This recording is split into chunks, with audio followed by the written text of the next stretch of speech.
Assalamualaikum warahmatullahi wabarakatuh. Di sini kita dari kelompok IMK Jaya ingin mempresentasikan hasil tugas besar. Boleh di next. Di sini terdapat nama anggota kami, yaitu yang pertama Fawaz Al-Rasyid, yang kedua Muhammad Dafa Sirajuddin, saya sendiri, yang ketiga Ahmad Fauzan Gendewa, keempat Gibran Arif Natakusuma, dan yang terakhir Marshal Virgano Hernando de Roimuns.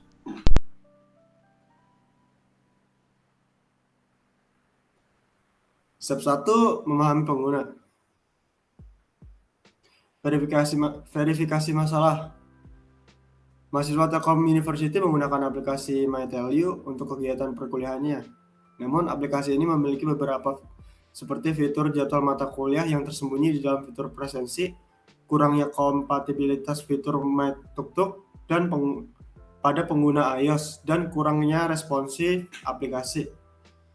Yang kedua, goals yang ingin kami capai adalah agar aplikasi MyTelU bisa improve dengan desain yang lebih refresh, mengoptimalkan fitur-fitur yang sudah ada, dan menambahkan fitur yang belum ada. Motivasi kami dengan melakukan pembaharuan kepada aplikasi MyTelU, kami berharap user akan lebih puas dengan aplikasi MyTelU.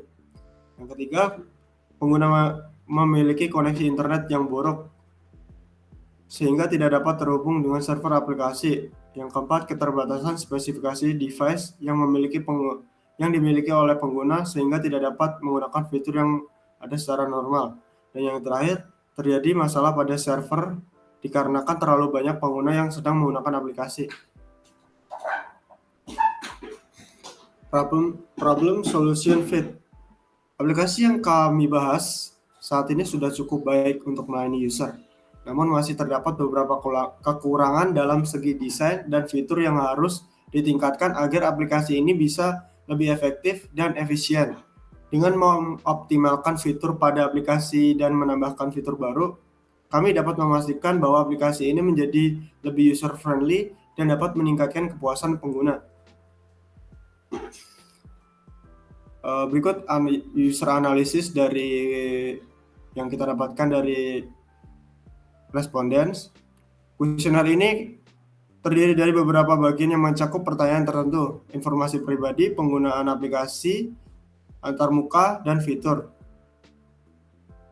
Kesimpulan, dari keempat bagian tersebut, kami akan menyimpulkan jawaban dari para responden mengenai apa yang menjadi masalah dari aplikasi MyTelU. Yang pertama, ada informasi pribadi. Responden memiliki rentan usia 19-21 tahun. Responden yang berjenis kelamin perempuan mendominasi kuesioner sebanyak 54,5% dan 45,5% berjenis laki-laki. Yang kedua, penggunaan aplikasi. Responden yang menjawab sering mendominasi kuesioner sebanyak 63,6%, sebanyak 36,4% menjawab terkadang dan tidak ada yang menjawab jarang. Mayoritas responden setuju dengan analisis kami bahwa MyTelU mempermudah perkuliahan dan hanya satu responden yang menjawab tidak. Responden tidak kesulitan dalam menggunakan aplikasi MyTelU. Sebanyak 6 responden, 5 menjawab kesulitan. Alasan dari 5 responden yang menjawab kesulitan bermacam-macam. Seperti MyTukTuk yang tidak jalan, scan QR untuk presensi suka error, suka loading, dan kadang suka ngebug. Aplikasi down, dan sulit untuk melihat nilai. Dan pada antarmuka, kesimpulannya, responden terbagi dalam pendapat mengenai UI dari MyTelU. Sebanyak 6 responden menjawab bagus, 3 responden menjawab lumayan, dan 2 responden menjawab biasa saja. Adapun yang memberikan pendapat terhadap desain antarmuka. Lalu pada fitur, responden dalam opini mengenai fitur yang ada MyTelU seluruhnya merespon bagus, tetapi beberapa responden ada yang memberikan kritik dan saran. Kritik yang diberikan yaitu banyak yang kurang berguna atau nggak jalan. Saran yang diberikan yaitu MyTukTuk sebaiknya lebih akurat.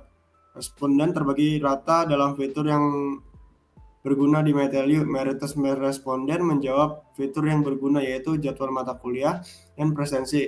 Minoritas responden menjawab nilai mahasiswa sebagai fitur yang berguna. Responden terbagi rata dalam fitur tidak begitu diperlukan. 4 responden menjawab MyTutok sebagai fitur yang tidak diperlukan. 4 responden lainnya menjawab Giftsoft dan sisanya menjawab tidak tahu atau tidak ada. Mayoritas responden tidak ingin mengubah atau menambahkan fitur pada Meteliu. Minoritas responden ingin menambahkan fitur, yaitu seperti reminder tugas, KTM digital, pelindung mata. Adapun fitur yang ingin diubah yaitu menghilangkan fitur Giftsoft. Alasan minoritas adalah agar mempermudah agar bisa tapping menggunakan aplikasi Meteliu dan karena tidak semua orang bisa tahan dengan warna latar belakang putih. User persona, di sini kita mengambil user persona dari 2 orang, yaitu dari Karisma Ayu dan Syahbila Putri.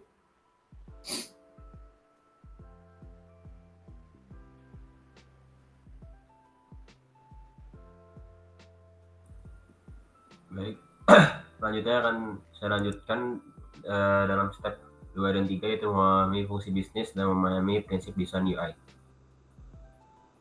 Pertama, di sini ada requirement system yang terdiri atas yang pertama, user memilih salah satu menu yang ingin tuju seperti jadwal, apps, dan berita terbaru. Lalu sistem dapat menampilkan isi fitur dari yang user pilih di apps dan berita terbaru. Sistem juga dapat menampilkan menu jadwal ketika user mengakses jadwal di beranda. User memilih jadwal jika ingin melihat kalender, jadwal kuliah, dan tugas. User memilih timeline jika ingin membuat dan melihat postingan status. Sistem menyediakan field atau fitur untuk membuat postingan baru dan berinteraksi dengan postingan user lain. User memilih pemberitahuan jika ingin melihat respon dari user lain terhadap postingan user di timeline.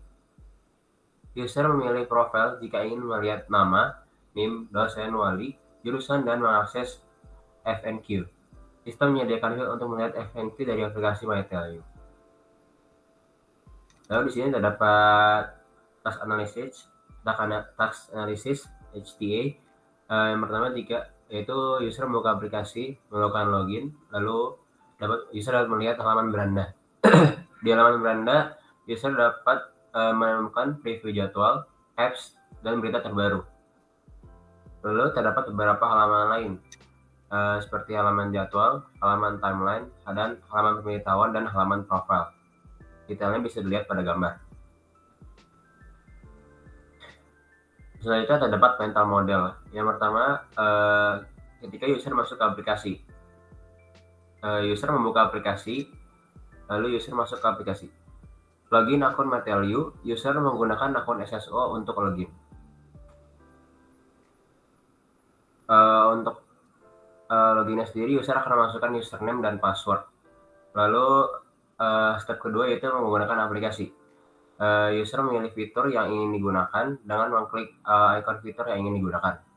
Lalu user menunggu proses fitur yang sedang berjalan. Lalu user selanjutnya bisa menggunakan fitur yang telah dipilih oleh user. Dan yang terakhir adalah keluar dari aplikasi. Yang pertama ada mengakhiri fitur di mana user situasinya user telah menggunakan fitur dan ingin kembali ke beranda. Maka user mengklik icon kembali atau icon rumah di bagian bawah aplikasi. Lalu keluar dari aplikasi jika user ingin keluar dari aplikasi. User ingin keluar dari aplikasi Meteliu, keluar dari aplikasi sesuai jenis device yang dipakai.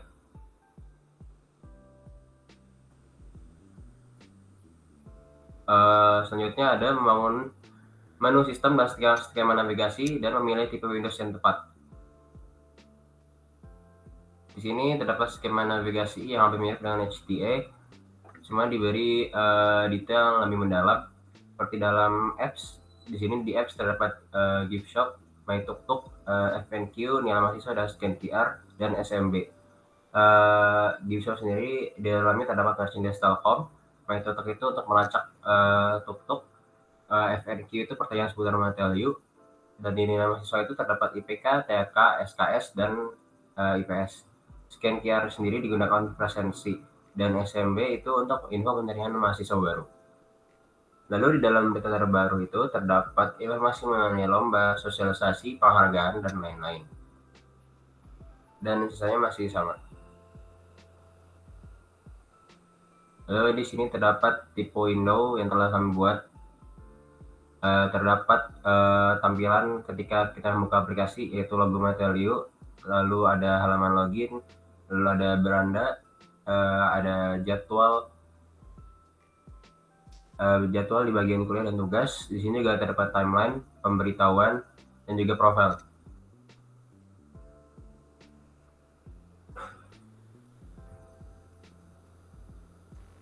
Oke, selanjutnya saya akan menjelaskan step 6 dan step 7, yaitu memilih perangkat interaksi yang tepat dan memilih screen based control yang tepat.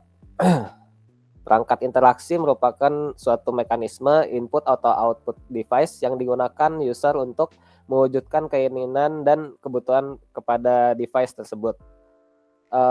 Mekanisme output atau device yang digunakan untuk memberikan respon kepada user. Pada aplikasi kami, perangkat interaksi yang kami gunakan itu ada inputnya touchscreen sama kamera. Kalau touchscreen adalah input yang paling dasar pada smartphone. Layar pada smartphone dapat digunakan sebagai input melalui sentuhan pada layar. Touchscreen merupakan memungkinkan pengguna untuk berinteraksi langsung dengan aplikasi atau konten pada layar. Kamera pada smartphone dapat digunakan sebagai input untuk fitur yang menggunakan kamera. Fitur seperti QR code, dan presensi yang membutuhkan kamera untuk memaksimalkan fiturnya. Lalu output yang kami gunakan ada speaker dan layar. Smartphone menggunakan speaker untuk memberikan peringatan atau informasi berupa suara notifikasi. Speaker akan memudahkan pengguna untuk memberikan notifikasi pemberitahuan di aplikasi MyTelU. Layar smartphone menggunakan layar untuk memberi informasi kepada pengguna melalui gambar dan tulisan. Pengguna memperoleh informasi melalui pesan yang disampaikan lewat layar smartphone. Selanjutnya kita ke step 7, yaitu screen based control. Yang pertama ada operatable button. Untuk gambar 1 digunakan untuk memasuki suatu sistem atau platform yang memerlukan autentikasi pengguna. Lalu gambar kedua itu tombol yang digunakan untuk mengingat info login, username, dan password. Gambar ketiga digunakan untuk mengembalikan password melalui email yang sudah terdaftar. Keempat, tab bar untuk menampilkan jadwal kuliah. Yang kelima, tab bar untuk menampilkan tugas sesuai deadline. Yang keenam untuk menampilkan tanggal deadline di hari lainnya. Lalu yang ketujuh ada beberapa fitur seperti gift shop untuk merujuk user ke alamat gift shop, FAQ untuk pertanyaan yang sering ditanyakan, lalu nilai untuk melihat nilai mahasiswa, dan scan QR untuk presensi mahasiswa. Lalu 8 ada headline untuk membuka halaman berita secara detail. Lalu 9 ada navigasi bar untuk mengganti menu terdiri dari home, jadwal, timeline, notification, dan profile. Lalu tombol ke-10 itu untuk membuat postingan baru. 11 itu ada 3 tombol komen untuk mencantumkan komentar postingan, lalu ada tombol love untuk menunjukkan interest kita terhadap postingan, lalu tombol share untuk membagikan postingan dalam bentuk URL ke platform lain. Lalu ada profile keluar untuk kembali ke menu login. Selanjutnya ada test entry atau read only control. Untuk di gambar 1 menampilkan pemberitahuan seperti like atau komen pada postingan, dan juga deadline tugas dan jadwal kuliah. Lalu gambar 2 itu menampilkan nama dari user yang membuat postingan dan waktu postingan. Lalu ketiga adalah menampilkan detail dari jadwal kuliah. Yang keempat itu menampilkan jadwal kuliah secara keseluruhan pada hari yang dipilih. Untuk yang kelima, menampilkan tanggal hari ini. Yang keenam, menampilkan informasi mengenai data user seperti nama, NIM, kode dosen wali, dan program studinya. Lalu ada selection control. Yang pertama, menampilkan jadwal secara detail dan merujuk user ke halaman jadwal. Yang kedua itu menampilkan aplikasi. Yang ketiga menampilkan berita terbaru. Dan yang terakhir toggle hide atau show untuk yang ada pada halaman login. Oke, selanjutnya akan disampaikan oleh Dewa. Baik, terima kasih Marcel. Di sini saya akan menjelaskan tentang menuliskan teks dan pesan dengan jelas serta memberikan feedback, guidance, dan assistance dengan efektif. Berikut adalah contoh error message. Error message adalah pesan yang ditampilkan oleh sistem ketika terjadi kesalahan atau masalah dalam pengoperasian suatu aplikasi atau website. Pesan ini bertujuan untuk memberitahu pengguna bahwa ada sesuatu yang tidak berjalan dengan baik dan memberikan informasi tentang jenis masalah yang terjadi. Berikut ada contoh confirmation message. Confirmation message sendiri merupakan pesan yang dikirimkan untuk mengonfirmasi bahwa sebuah tindakan atau transaksi telah berhasil dilakukan. Pesan ini memberikan informasi kepada pengguna bahwa permintaan atau tindakan yang dilakukan telah diterima dan diproses oleh sistem. Berikutnya ada informational message, seperti contoh QR telah berhasil di-scan pada gambar di samping. Informational message adalah pesan atau informasi yang ditampilkan pada layar untuk memberikan informasi kepada pengguna mengenai status atau kondisi dari aplikasi atau sistem. Pesan ini dapat berupa pemberitahuan tentang sukses atau kegagalan suatu tindakan, informasi tentang pembaruan atau peringatan keamanan, atau pesan-pesan lain yang memberikan panduan atau arahan pada pengguna. Informasi yang disampaikan dalam pesan ini dapat membantu pengguna untuk memahami kondisi saat ini dari sistem dan membuat keputusan yang tepat dalam tindakan selanjutnya. Berikutnya ada feedback. Feedback atau umpan balik adalah proses memberikan informasi tentang hasil dari suatu tindakan user. Umpan balik dapat berupa positif atau negatif, dan tujuannya adalah untuk user dalam memperbaiki tindakan mereka di masa depan. Berikutnya ada guidance atau bimbingan, yang merupakan proses memberikan arahan atau petunjuk tentang cara melakukan sesuatu tindakan. Bimbingan bertujuan untuk membantu user dalam mencapai tujuan atau menyelesaikan tugas dengan cara efektif dan efisien. Lalu ada assistance atau bantuan. Assistance ini adalah proses memberikan dukungan atau bantuan dalam menyelesaikan tugas atau masalah tertentu. Tujuannya adalah untuk membantu user dalam mengatasi kesulitan dalam mencapai tujuan atau menyelesaikan tugas. Berikutnya akan dijelaskan oleh Fawaz. Oke, yang selanjutnya adalah step 10, 11, 12, yaitu menerapkan internasionalisasi dan aksesibilitas. Kemudian menggunakan grafik icons, image, dan warna. Internationalization adalah pada aplikasi Metal.io, kami menghadirkan fitur internasionalisasi dalam aplikasi. Dengan fitur ini, pengguna memiliki pemilihan untuk menggunakan bahasa Indonesia atau bahasa Inggris sebagai bahasa utama yang digunakan dalam aplikasi. Kemudian pemilihan teks. Dalam pemilihan teks untuk aplikasi Metal.io, kami mengikuti aturan bahasa yang berlaku dan menggunakan kombinasi bahasa Inggris dan bahasa Indonesia sebagai bahasa default.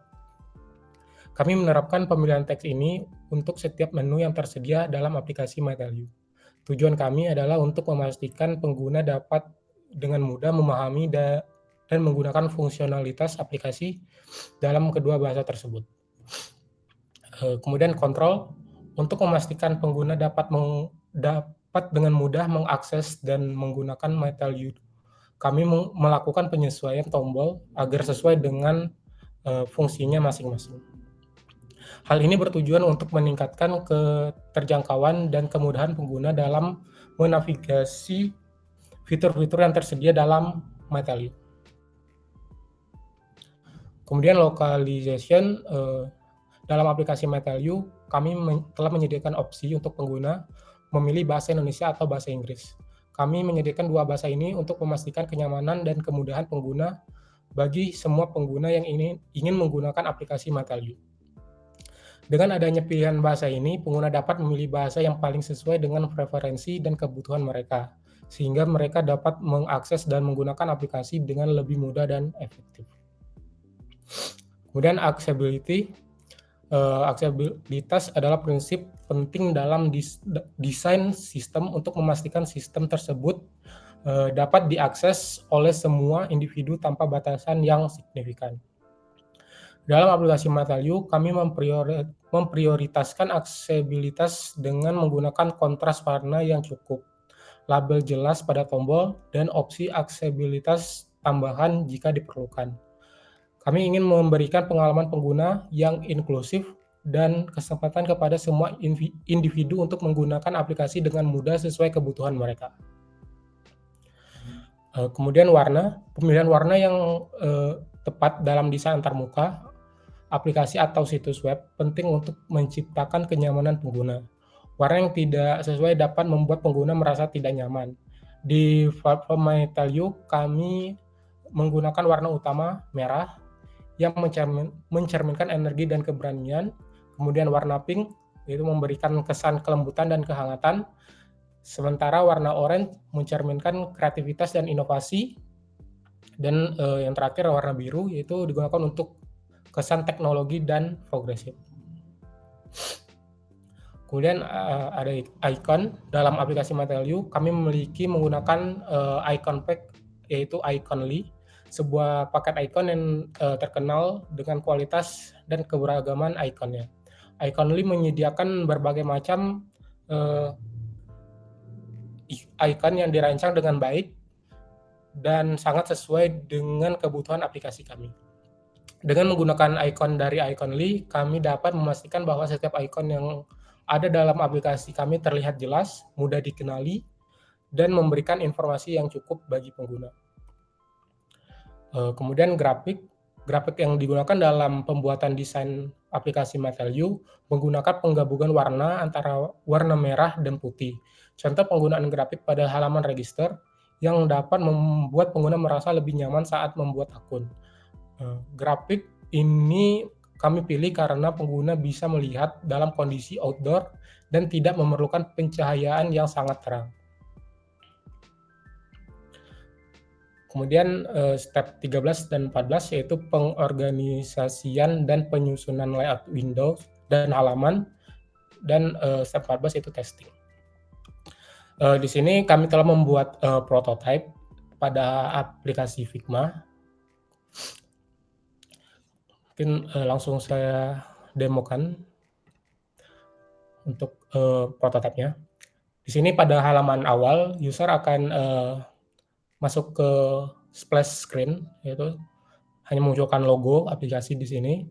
Kemudian ada halaman login. Di sini user dapat login. Di sini saya akan mencoba skenario jika user lupa password terlebih dahulu. Di sini user akan diminta untuk memasukkan alamat email. Kemudian akan merequest verification kode. Kemudian user disuruh untuk menginputkan verifikasi kode yang telah dikirimkan. Kemudian user diminta untuk membuat password baru dan konfirmasi password baru. Next. Kemudian jika sukses akan muncul pesan seperti berikut, yaitu successful change password. Kemudian user dapat login kembali. Sini user memasukkan username dan password dan mengklik login, dan jika berhasil user akan masuk ke halaman home. Di sini terdapat ada preview jadwal, kemudian ada apps dan berita terbaru. Di sini user dapat melihat nilai pada menu grades. Kemudian user juga dapat scan QR, melihat berita terbaru.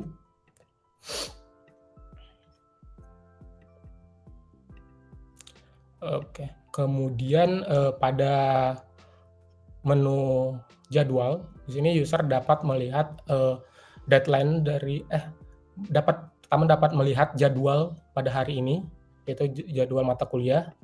Kemudian jika kita menggeser tab barnya akan menuju dari deadline tugas yang ada pada hari itu. Oke, kemudian ada timeline. Di sini user dapat melihat postingan dari user lain, bisa menyukai atau komentar atau share dari postingan dari user lain. Di sini juga user dapat membuat postingan baru dengan cara seperti ini, dan masukkan deskripsi dan klik post. Kemudian pada halaman notifikasi, di sini akan memunculkan notifikasi dari notif yang ada, seperti jika seseorang menyukai postingan kita atau komen di postingan kita. Kemudian juga jika ada deadline tugas yang sudah dekat, maka akan diberitahu di halaman notifikasi ini. Kemudian halaman yang terakhir yaitu profile. Di sini akan memuat data diri kita seperti foto profile, nama, NIM, kode dosen, dan prodi kita. Di sini juga terdapat beberapa menu tambahan seperti settings, community, history, dan FAQ. Kemudian pada menu terakhir yaitu adalah menu tombol logout, itu untuk user dapat keluar dari aplikasi. Oke. Kemudian akan saya lanjutkan, yaitu dari testing. Di sini kami memiliki dari testing kami mempunyai tiga orang sebagai tester kami, yaitu pertama adalah Ihsan Nur Ahmad, kemudian Muhammad Farhan Akmal, dan yang ketiga Arizidan Nugraha. Dari hasil tester tersebut kami mendapatkan feedback. Yang pertama dari Ihsan Nur Ahmad menyampaikan desain dan tampilan pada prototipenya mengesankan dengan keindahan dan kecerdasan visual yang luar biasa. Desain modern dan elegan dengan elemen-elemen yang dipilih dengan hati-hati untuk menciptakan pengalaman pengguna yang menyenangkan. Setiap detailnya telah dipikirkan dengan baik, mulai dari pemilihan warna yang harmonis hingga tata letak yang terorganisir. Kemudian dari Muhammad Farhan Akmal, desainnya simple dan elegan, menarik dan kreatif, progres penggunaannya mudah, tombol dan tampilannya disesuaikan dengan baik. Dan dari Arizidan Nugraha, desainnya sangat intuitif dan mudah digunakan. Saya sangat menyukai tata letaknya, bersih dan navigasinya jelas. Oke, mungkin akan saya kembalikan kepada Judin. Baik, terima kasih. Mungkin itu sekian dari kelompok kami. Assalamualaikum warahmatullahi wabarakatuh.